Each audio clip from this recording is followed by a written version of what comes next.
Nesta primeira aula do programa Veritas Express, nós vamos falar sobre a fé.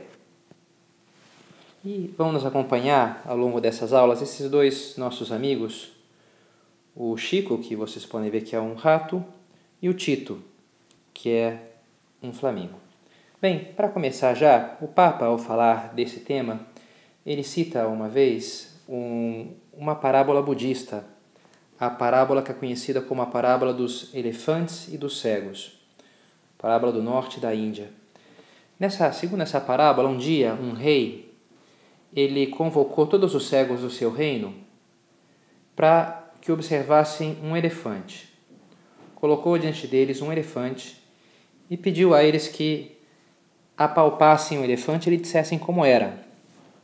Algum que tocou a trompa do elefante, ele disse que era como uma cobra, né? O outro cego que tocou a pata, não, é como um poste. O outro tocou a ponta do rabo, um espanador, uma vassoura. A gente pode imaginar, outro que tocou, né, o chifre, a orelha. Cada um tocou uma parte e começaram a dizer, não, o elefante é assim. Não, tu não tem a menor ideia, né? Não é assim, eu que sei como é que é. E começaram a brigar entre si enquanto o rei se divertia com aquela confusão. O Papa comenta que para algumas pessoas de hoje, a maneira, né, a nossa visão da religião e da fé seria algo assim, uma discussão de gente que não sabe muito sobre o que realmente está falando, mas que inclusive chega à violência, a defender as suas ideias de uma maneira pouco razoável, né? E então seria melhor não cair nesse erro, né? Não tentar achar não, que eu tenho a razão, tratando-se de um mistério muito sublime que a todos nos supera. E essa visão leva, né, pensar isso, enxergar a fé como algo do âmbito da irracionalidade, do subjetivo, dos sentimentos, mas não propriamente do âmbito da razão. Ora, o que a gente pode falar sobre isso? A primeira coisa é que a fé é sim algo racional. A fé cristã sempre se entendeu como algo racional. E entendê-la como algo irracional não ajuda. Uma fé fechada, né? A racionalidade, uma fé fechada ao diálogo também. A fé cristã sempre esteve aberta a explicar-se, a dar os seus motivos. Não quer dizer que ser racional não significa que é dedutível ou demonstrável. Por exemplo, um teorema matemático, uma prova lógica, um silogismo.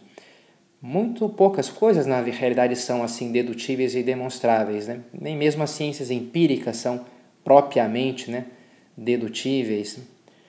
Mas, então a fé não é dedutível, mas sim é racional, como as próprias ciências não são irracionais e a fé cristã não é irracional. A fé contém um conjunto de verdades, não se reduz a isso, mas contém sim.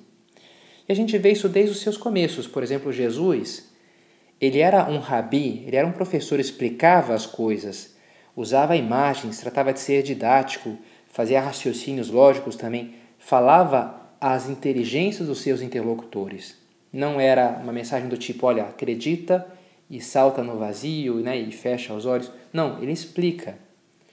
Isso fez Jesus e isso fizeram os primeiros cristãos. Por exemplo, São Paulo, nas suas epístolas, né, trata de dar razões, de explicar no discurso em Atenas, né, dá motivos, fala de Deus, como é que Deus vai habitar, o Deus que criou todas as coisas, como é que ele vai habitar num templo construído pelas mãos dos homens. E São Pedro, na sua primeira epístola, também diz, né, anima os cristãos a estar dispostos a dar razão da sua esperança. E aí se subentende que existem razões da esperança cristã. Então, a fé cristã, desde os começos, se entendeu assim, como um conhecimento, sim, racional. É interessante observar que, também, desde os começos, os primeiros cristãos se encontraram com um mundo do Império Romano, no qual havia diferentes maneiras de falar sobre Deus, diferentes teologias. A gente poderia agrupá-las, sobretudo, em dois tipos. De um lado, estaria a teologia, o discurso sobre Deus, das religiões, dos poetas, dos mitos. De outro lado, estaria a teologia dos filósofos, a teologia racional, Aristóteles e Platão, que falariam sobre Deus. Agora, essas duas coisas não conversavam. De um lado havia religião sem razão, eram mitos inventados pelos homens. De outro havia a razão, a verdade sem religião. Com o cristianismo, essas duas coisas se uniram, no sentido de que era o Deus verdadeiro, o Criador de todas as coisas, não só o Deus de um povo, de uns mitos, de um rito, mas o Deus Criador que se fez vir, que se mostrou, que se revelou. Os primeiros cristãos estavam conscientes ao falar que eles falavam do Deus verdadeiro, não de mitos e historinhas, mas do Deus verdadeiro. Mas, no entanto, esse Deus que veio até nós. Daí é interessante o que conclui o Papa. Onde o Deus que o pensamento encontrou se deixa ver como um Deus que fala e atua, então o pensamento e a fé se reconciliam. A conciliação entre fé e razão se dá no cristianismo. Então, o cristianismo é sim racional e é uma característica muito importante de ter presente. Agora, é só isso? Então basta eu demonstrar aqui, falar que a verdade do cristianismo, então as pessoas se convertem? Não, isso não aconteceu nem nos tempos de Cristo. Muitos, por mais que fosse um excelente professor, muitas pessoas o rejeitaram. Diz São João, a luz veio ao mundo, mas os homens amaram mais as trevas do que a luz, pois as suas obras eram más. Então por que esses homens rejeitaram a Cristo? Conforme diz aqui São João, porque eles não entenderam, porque Jesus não explicou bem? Não, porque suas obras eram más. Ou seja, a gente tira daí uma segunda conclusão, né? É que eu preciso, não basta um entendimento racional, eu preciso estar disposto. Por quê? Porque a fé conleva uma maneira de viver. Implica uma vida, né? E às vezes isso pode ser algo custoso, pode ser algo que eu não estou disposto a enxergar. Como a gente vê, né? Aqui o Tito, ele não está disposto a ver o seu peso real, né? E não quer enxergar. Então é preciso viver. A fé implica uma vida e se transmite através da vida. Jesus comunica, dá o testemunho da própria vida, comunica não só com as suas ideias, mas com o testemunho da sua vida excelente, da sua bondade. E assim os primeiros cristãos entenderam, né, também e viveram isso, entenderam a fé como algo livre, algo que eu tenho que viver. E entenderam que a principal maneira de comunicar essa fé era o testemunho da própria vida. Era o martírio. Martírio em grego significa isso, né? Testemunho. Então a fé, além de ser racional, a fé é livre, implica a minha liberdade, implica a minha vida. E uma terceira e última característica da fé é que a fé não é só algo racional e livre e vida, mas ela é também sobrenatural. A fé é um dom de Deus. Diz Jesus, ninguém pode vir a mim se o Pai que me enviou não o atrair. Hoje em dia, é comum escutar falar de, mais às vezes do que de religião, escutar falar de espiritualidade, a minha espiritualidade, como eu tenho a minha saúde, a minha cultura, o meu projeto profissional, eu tenho e cultivo a minha espiritualidade. Ora, isso não é uma boa maneira, na minha opinião, de entender o cristianismo.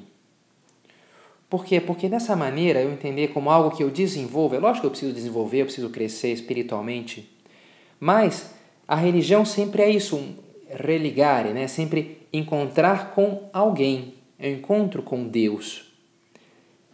Hoje a gente tende a entender a religião como o encontro comigo mesmo, o que eu acho, o que eu penso, algo que eu me dou a mim mesmo. E o cristianismo nunca é algo que eu me dou a mim mesmo. Sempre é algo que eu recebo de Deus. Nunca sou eu que me salvo, é Deus que me salva. Parece interessante para entender isso, oportuno, essa imagem bíblica da Torre de Babel. A gente tem aqui o Chico, né? Pensando nessa torre. O que diz a Bíblia? Né? Que aqueles homens no Antigo Testamento se encheram de orgulho e disseram, vamos construir uma torre que vai ser tão boa que vai chegar até o céu. Nossa engenharia agora é tão avançada que a gente é capaz, com as nossas próprias forças conseguimos isso.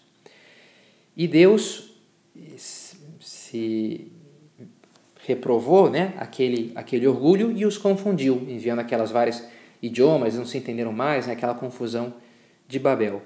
Essa é uma imagem um pouco do homem de hoje, a maneira que a gente tem de entender a religião. Eu que construo, que me dou a mim mesmo a religião. A imagem do cristianismo, na minha opinião, mais do que essa, mais do que uma torre que eu construo, seria a de uma escada de cordas, que não está apoiada no chão, mas no alto, e por isso é firme, né? E por isso, por mais que o vento a balance, ela permanece ali, não cai. Não é algo que eu construo a partir da terra, mas que Deus me dá a partir do céu. É a mão de Deus que me puxa para cima, não o orgulho do homem que acha que pode saber os caminhos, né, da salvação, os caminhos. É Deus que vem nos salvar. Então, essa é a última característica da fé, que é um dom de Deus, é graça, a fé é sobrenatural. Daí, dessas 3 características, a gente pode concluir as 3 maneiras de crescer na fé. A primeira é rezar, pedir a Deus, já que é algo sobrenatural. Depois, estudar, é preciso conhecer e estudar o conteúdo da fé. E, por último, viver a fé. À medida em que eu vivo, a fé cresce em mim. E assim, eu entendo também como a fé sempre é um encontro com Cristo. Cristo, Jesus, né, que é caminho, ou seja, algo que eu tenho que percorrer com a minha vida. Cristo, que é verdade, a verdade acerca do ser humano, do mundo, de Deus. E Cristo, que é vida, vida sobrenatural, que me dá, né, a graça de viver a vida com Deus. Então, vamos fazer, né, esse propósito de crescer nesse encontro com Cristo, caminho, verdade e vida, de aprofundar cada dia mais no dom da nossa fé.